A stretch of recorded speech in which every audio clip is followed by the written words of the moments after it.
Welcome to this tutorial for a herringbone double crochet. Let's start with any number of chains and work the first row into the back bumps of the stitch to make the edge look nicer. We're going to start the first herringbone double crochet by yarning over and insert hook into the third chain from the hook and pull up a loop. Then pull through the first loop on the hook,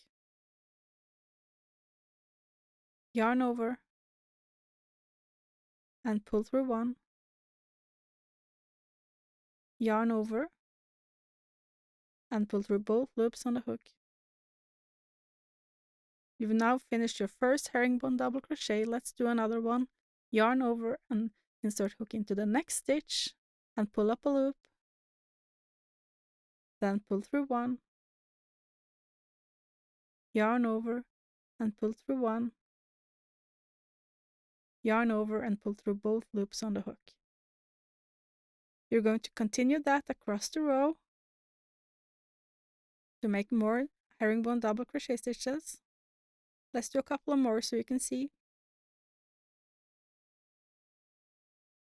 You may notice that the herringbone double crochet slants a little bit, and because of that I find it better to do a regular double crochet into the last stitch to keep my edge straight.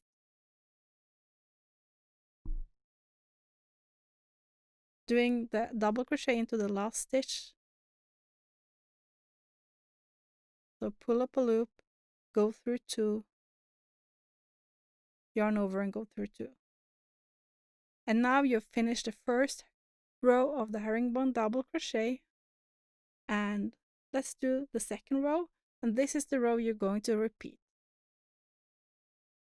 Starting with chain 2, counting as a double crochet, then doing herringbone double crochet into each stitch.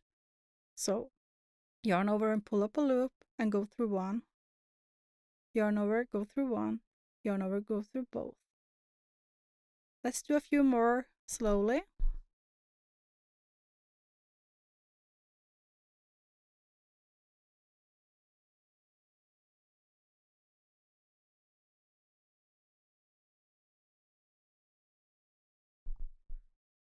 And as you repeat each row, remember to do chain 2 at the beginning of the row and a regular double crochet into the last stitch.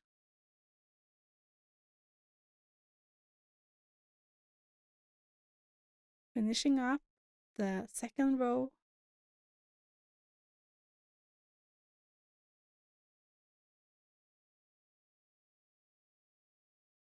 And let's see how it looks after you've crocheted 2 rows. Starting to see the pattern emerge. And that's it. Thank you so much for watching this tutorial. Have a nice day.